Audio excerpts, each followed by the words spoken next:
name is Andrew Harvey, and I'm sitting here with my great friend Chris Saade, and we are going to explore his extraordinary vision of second wave spirituality, very dear to my heart and very linked with the enterprise of sacred activism. Chris is about to publish what I consider to be an essential book for all human beings, Engaged Spirituality, which is a series of his writings followed by quotes from major contemporary prophets of a wholly new way of being and doing everything.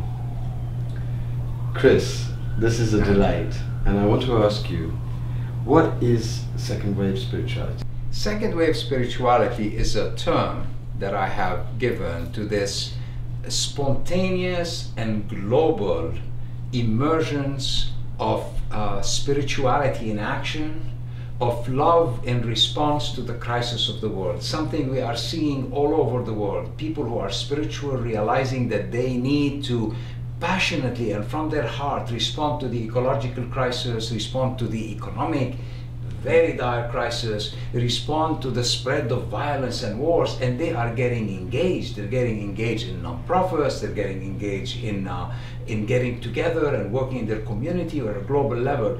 In many ways, it is what you are speaking about, Andrew, all over the world, about this vision of sacred activism. Yes. People in their own tradition, in their own culture, in their own way, if it's a Buddhist approach or Christian approach or a Jewish approach, but taking this idea of responding to the world and letting their spirituality transform into transformative social action.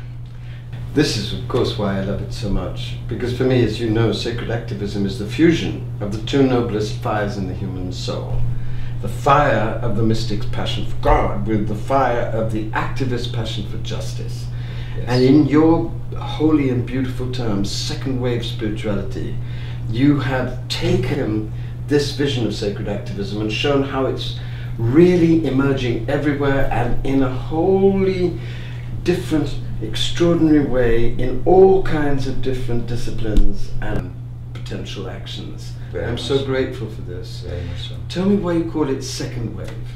I'm thinking about the first big wave of spirituality that happened in about maybe 40 years ago, right. that opened a lot of possibilities for us. It told us, first of all, that the divine is not discovered in only one tradition and right. in one way. It's an inclusive vision. That's an inclusive vision, that we can discover the divine in every tradition. And also told us that we need to find the divine in our hearts. Yes. And it reconnected us with the heart. So it brought a lot of freedom to us. Yes.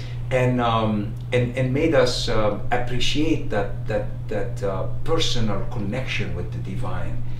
But what is fascinating is in the last maybe 15 years, actually, what we have seen on the grounds. If it is in Buddhism, we're seeing an engaged philosophy of Buddhism developing. Right. Thich Nhat Hanh, for example. Yes. And then in Christianity, of course, we have, for example, Matthew Fox, Sally McFay. His glorious work on creation spirituality, which has taken the whole mystical tradition and focused it on radical transformative action. Unbelievable. And we're seeing it in the Jewish tradition, of course, with Rabbi Lerner. Right. We're seeing it in the Muslim tradition with Tariq Ramadan, for right. example. And in the Hindu tradition, we are seeing groups that are getting engaged. It's no more something we wish for, it's something that is happening on the ground. And we're also seeing, of course, the indigenous traditions Definitely. really stepping up and saying you've got to pay attention to our wisdom, because our wisdom is so crucial for the survival of the planet. We're seeing the indigenous traditions giving us a roadmap through this crisis to another possible future. And we're seeing an explosion in the number of non-profits like we have never seen in the world. We're seeing people getting engaged. And we are hearing a person like Stefan Hessel at the age of 93, a Jew that went through the concentration camp, that worked with Eleanor Roosevelt to write the Human Rights, standing up and saying this is the time where every person that cares about this planet needs to be engaged and needs to reject the destruction of the planet and to move into action. Right. Whatever their cause is, it could be about animals or about children or about economic justice, is to, like you say, so beautifully, and you say all over the world, we have to marry the spiritual passion with the passion for justice. Right. The good news is that it is happening. A wave is arising. This is it. And this that's is the something second that wave. Paul Hawken has identified in his book, Blessed Unrest.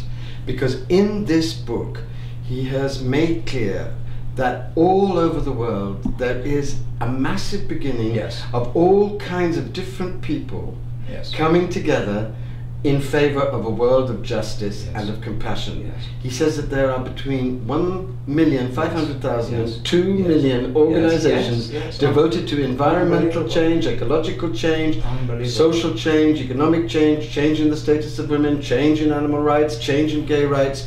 And this is second wave spirituality, and on the implementation of second wave spirituality, I believe, depends the whole human future. Definitely. And what is fascinating is at a time we are seeing so much destruction, at a time where the whole future of humanity is in danger, we are seeing a reaction Yes. coming from the heart of the divine. Yes.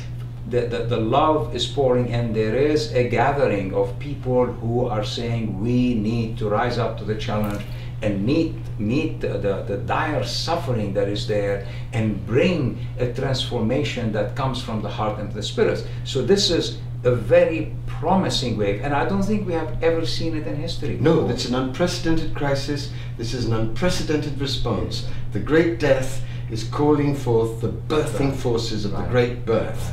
And the second wave is, I believe, the gift of the Divine Mother to us to help us birth a new embodied divine humanity Yes. through sacred activism and the implementation of the central message of all of the traditions of love and compassion in action. Exactly. Engaged spirituality, engaged mysticism, engaged faith have become the key words of today's theological thinking in every tradition.